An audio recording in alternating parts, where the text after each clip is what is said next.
Hello and welcome to the YYC Soccer Podcast. My name is Jason Kmet and my co-host is Scott Strasser. Hey, Scott. Hey, Jason. I see we both got the black sweater memo today. We did, yeah. Apparently, yeah. It's still kind of sweater season. Unfortunately, it's at this time of year. I guess it could go either way, but definitely today's a sweater kind of day. Oh my goodness! I woke up incredibly sad today. It is April 16th, and there's about 1.5 feet of snow outside in Calgary. I think I spent 45 minutes to an hour shoveling my driveway and sidewalk today. It was not the start to the morning that I had hoped for. I think it's probably a good thing there's no matches in town this weekend, eh? Definitely. I was thinking about that, actually. It would have really been a repeat of the CPL 2025 CPL final if Cavalry had to host the match this weekend. But fortunately, they're on the road.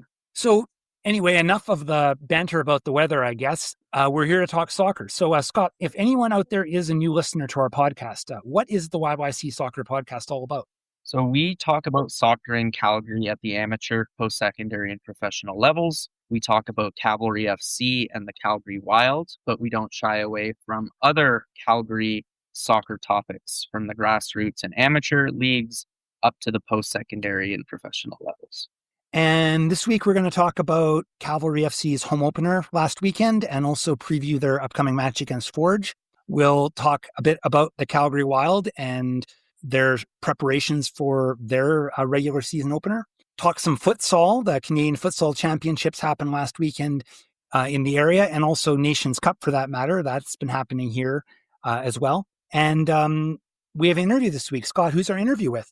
Yeah, this was a few weeks ago, Jason. This happened before we kind of went on a little bit of a recording pause, but we talked to Calgary-based professional soccer referee Drew Fischer, who we've mentioned on the podcast a couple of times, but it was great to talk to him about how he got into a career in professional refereeing. He's enjoyed some pretty big, accomplishments and accolades in the last few years. For sure. And since we recorded, he's now been announced as being one of the officials for the upcoming World Cup here in North America. So he's got an interesting career and lots to talk about. We'll get to that interview in a little while, but this first segment, we're going to talk about Cavalry FC. This is Dan Clum, and this is the YYC Soccer Podcast.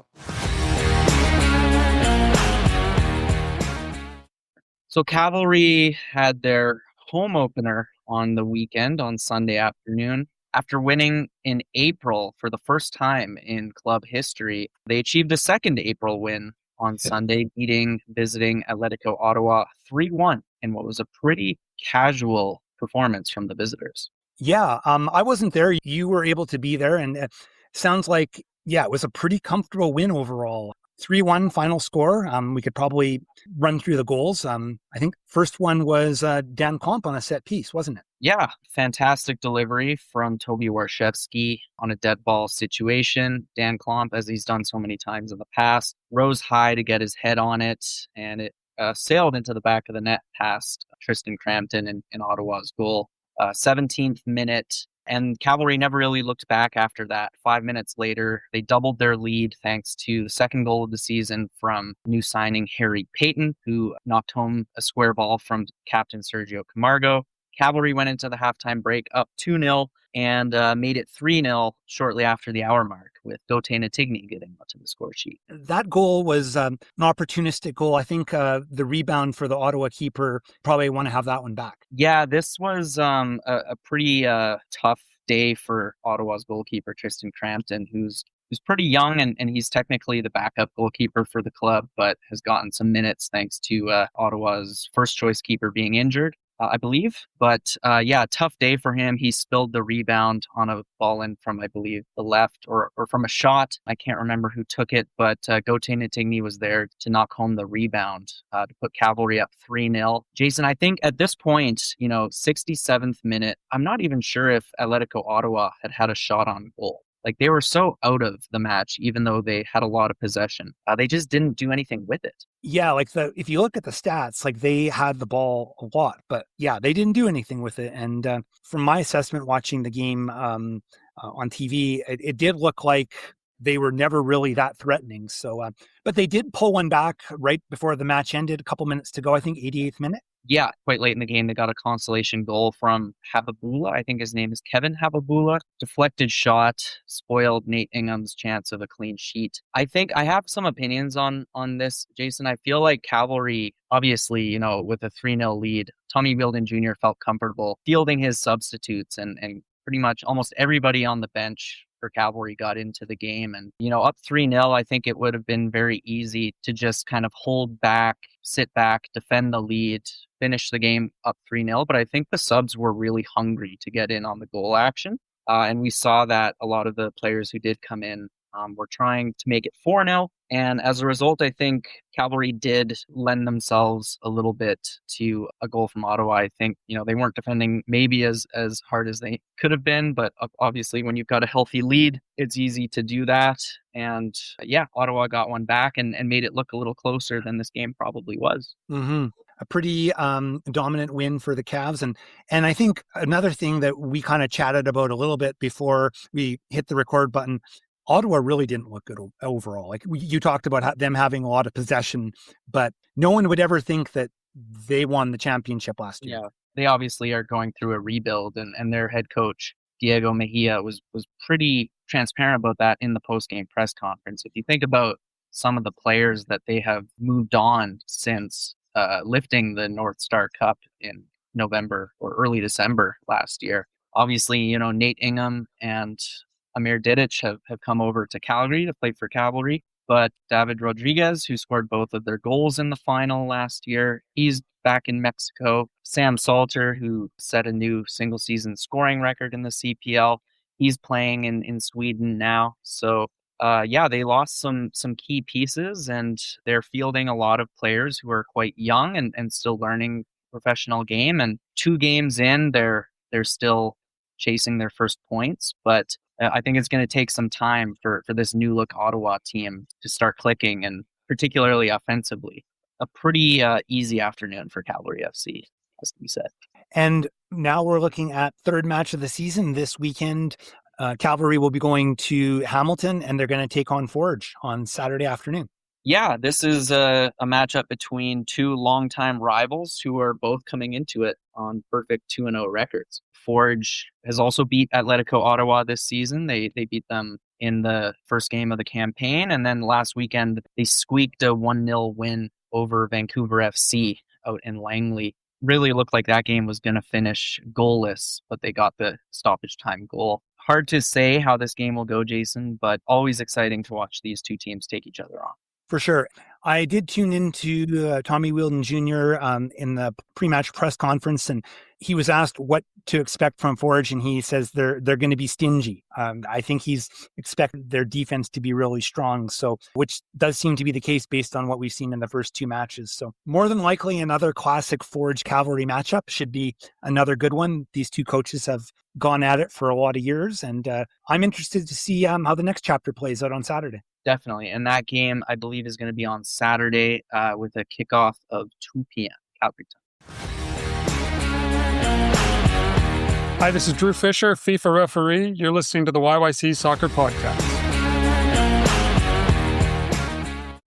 All right, Scott, I think now would be a good time to run our interview with referee Drew Fischer. Pretty interesting chat about how he got into refereeing and kind of, some of the interesting things that have happened along the way, I would say. Yeah, he's been to several countries to pursue his refereeing career. He's 2-time referee of the year in Major League Soccer, and he got to ref the MLS Cup final in 2025, which Lionel Messi, Thomas Müller, Luis Suarez, Jordi Alba, Sergio Busquets, some of the biggest names in world soccer in the last several years. He was overseeing that game, so it's pretty cool to see a Calgarian ascend to this level in the profession. And, we've had now 2 professional referees on our podcast, which is pretty cool. Yeah. So let's run that interview now. I'd like to welcome Drew Fischer to the podcast. Drew is a Calgarian, and he is a FIFA referee. He has refereed for FIFA events, MLS events, and many more. So welcome to the podcast, Drew. Nice to have you on. Thanks for having me, Jason. It's great to be here. I guess maybe a good place to start is, how did you get started your career as an official? Where did this all come from? I don't think anybody really starts doing this with an eye towards doing it in the professional leagues. I don't think that's how it works for most people. My story is the same as a ton of people, which was I was 13, 14 years old, and this seemed like a better way to make money than, I don't know, delivering papers or working at McDonald's or whatever else I could have done at that point. So I took the referee course, and I got paired up with a couple of communities. I started refereeing for Calglen soccer on the west side of Calgary, and spent my first couple of seasons just refereeing under 10 and later under 12 games for them. And then just kind of took it from there and worked my way through every league and competition you can imagine in Calgary and Alberta, including some that no longer exist. And then just kept stepping up levels from there. And when did you think that it was something that you wanted to pursue at a high level and even coach the professional games? When I started, my idea of what high level was not the same as it is now, because what I'm doing now didn't exist when I started refereeing. I was part of the first class of Canadians to ever be professional referees. So before the first four of us did it, there was no such thing in Canada. It just didn't exist. There were referees doing professional games, but nobody who could ever sort of treat it as a career. So from early on, I wanted to progress to higher levels, and I wanted to get to the best stuff I could. But when I started, that meant at the time, the Alberta Major League, what now League One, or I guess AML, what is it now? AMSL. Is it still? And so that was the goal. And then when you kind of get closer to that, maybe something else opened up and the opportunity to do some national competitions opened. But really, there were no Canadians working in Major League Soccer, for instance, until 2007. There were no full-time referees until we became that first class in 2012, 2013. So I think I kind of always wanted to reach high levels. Just my idea of what high level was has kind of progressed as time went on. Being from Calgary, like, it's not a real obvious fit to get recognized. So how did you end up getting on people's radars so that, you could make these advancements? I think it's a combination of good luck, good timing, a few other things. I came up in a period of time in Calgary in the kind of the early 2000s when I really started moving into high level football. That we had an incredible group of mentors and instructors in Alberta that, again, was just kind of luck. It just happened to be this mass of people. And then we had a group of officials that were all at kind of the same level, that were all pushing each other up at the same time. And it wound up being the case where for a minute we had a big rush of officials that managed to make the national list and the FIFA list. For a while, the only two FIFA referees on the men's side in Canada were from Alberta, myself and Dave Ganter. And so a lot of it was just, we kind of had this critical mass of people that were all trying to do the same thing, and we're all kind of pushing in the same direction, and had some good mentors to help us out. And then the back half of that was Canada Soccer went through a bit of a change in the late 2000s. A guy by the name of Joe Guest came in, took over the referee program in Canada, and then eventually became the Deputy General Secretary of Canada Soccer. And he really cast a wider net maybe than had been cast before, and went looking a little bit in some of the, I don't know, maybe lesser explored pockets, and found a few of us that way too. So, Drew, are there any like personality traits or attributes of yours that you feel make officiating a good fit for you? Like, obviously, referees need thick skins, but anything other than that that's worth mentioning? yeah, and I think there are a number of things that I think work for me. Those aren't going to be the same things that work for everybody. My style is very calm. I tend to not get too over the top on the field. The thick skin thing comes into it a little bit. I do tend to not let things bother me too much on an emotional level, and that helps me stay grounded and make kind of rational, level-headed decisions, even in kind of tense moments. And it also helps me defuse some situations on the field. But that's not to say that's the only way to do it. I've worked with some incredible referees who go entirely the opposite direction, and essentially just power up even higher than the players are going, and kind of manage to work things that way. But at the end of the day, I think the common trait is you have to be able to work within yourself. You have to be able to take advantage of the natural tools that you've got, because if you try to paint on a facade, it doesn't work. People, players kind of see right through it, and it's not believable anymore. So you really need to find what's going to work for you and then try to leverage that and turn the dial up on it a little bit.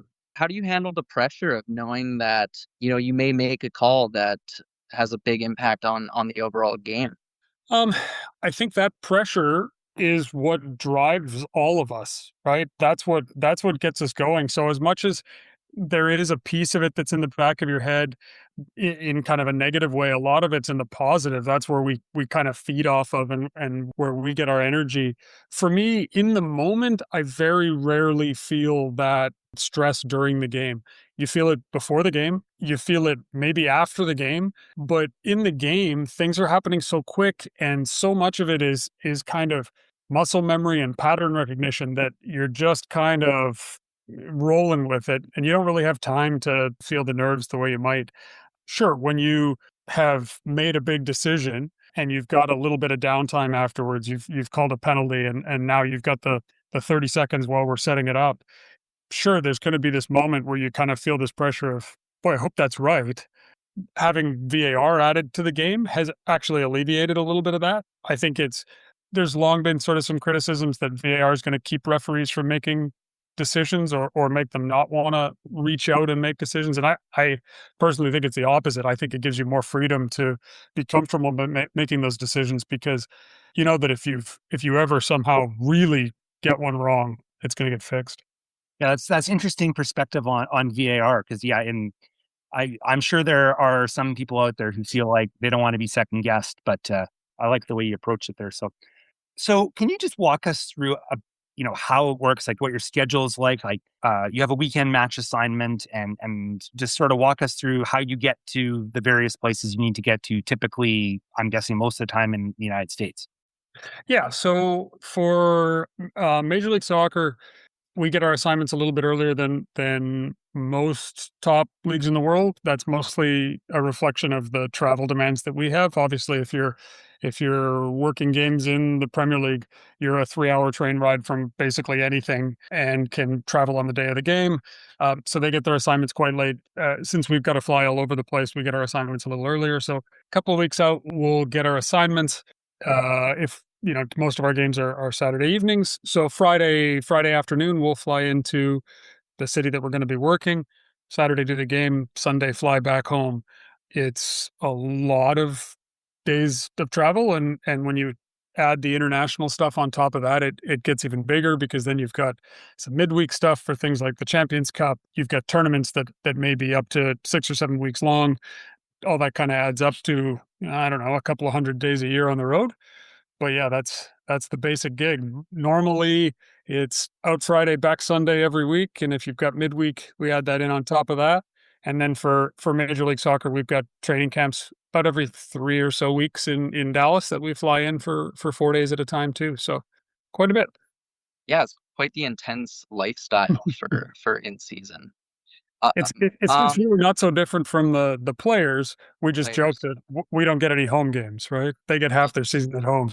We definitely want to acknowledge, Drew, you were named MLS Referee of the Year in 2025, and that actually was a repeat because you earned that accolade in 2024 as well. So how did it feel to be acknowledged and to also repeat as Ref of the Year in a growingly prestigious professional league?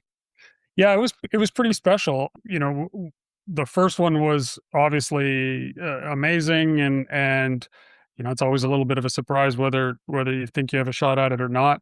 And then the second one was even bigger. And the second Canadian to ever win it, that was kind of neat as well. It's a nice little piece of recognition, especially in light of who's actually selecting that. It's a combination of players, coaches, and media.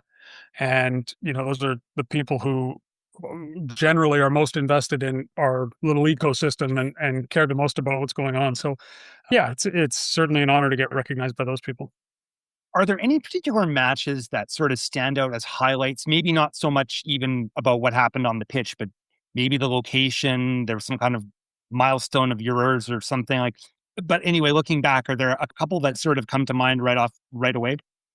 I mean, I think for everybody, firsts tend to stand out, right? So, I still have pretty vivid memories of my first MLS game 15 years ago. I've got incredible memories of my first game at the Olympics and things like this. There's certain atmospheres almost that I have this feeling. My first game at Azteca Stadium was super memorable for me. That place is incredible, especially when you fill it full of people. My first game there was Mexico versus Honduras, 2015, 2016. And the place was absolutely packed. And it's an intimidating place. It's loud. It's intense. It's 7,500 feet above sea level. It's, everything about it makes it a little bit more challenging, but a little bit more special. Have you kept track? How many countries have you been to? I tried to count a while back. It's somewhere in the 40s. I want to say something like that. I've refereed on most continents. I'm missing Africa, actually. Still, I was supposed to go to the African Cup of Nations in 2022, but things got a little messed up with COVID, and that didn't end up happening. But yeah, that's the only continent I'm missing. So. Now, we've already kind of talked a little bit about VAR, but are there other ways that officiating has changed throughout your career? Other technologies or advances that are changing it? I mean, I think certainly in the span of my career, we've added communication systems, which was the biggest technological change before VAR that we went through. It set us up in an environment where we could work far more as a team. We could share information and get a lot more input from assistant referees than we ever could before. It led to us making far better decisions and managing games better in a way that I think was a little bit surprising even to people when we first started doing it. It's been interesting to be on the leading edge of both that and VAR, and being part of the group that was figuring out how to use all these things in the first place. Because when it first comes in, nobody knew what the best way to do this was.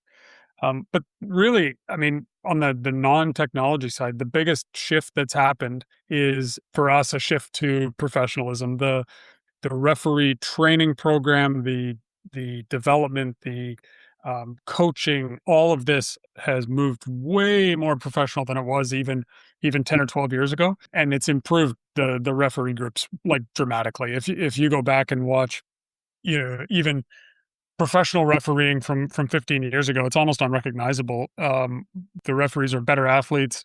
They're better positioned. They're better trained. They're more equipped for the tactical approaches that the teams are taking. And all of this is just because of coaching and organization that's been built up.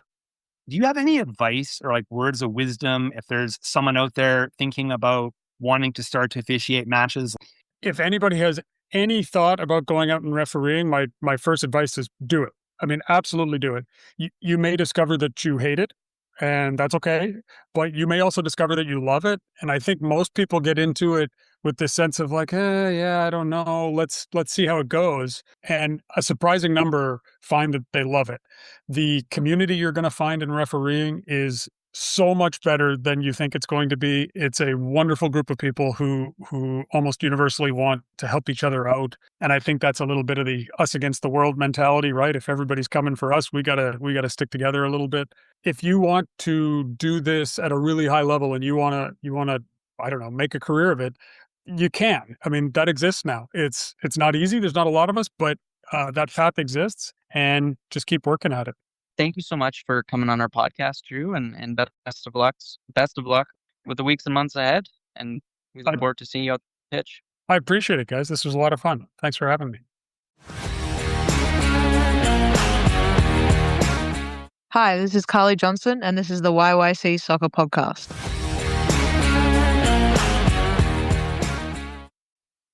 Okay, let's turn our attention to the Calgary Wild. They are still in preseason mode. Their first match is a little bit over a week away. A few of their players are still on international duty. But yeah, not a lot of other specific news to talk about overall. It's just we're getting close, though. They've been to the UK. They did a preseason tour in England, playing against Southampton and Portsmouth, both of whom play in England's second division.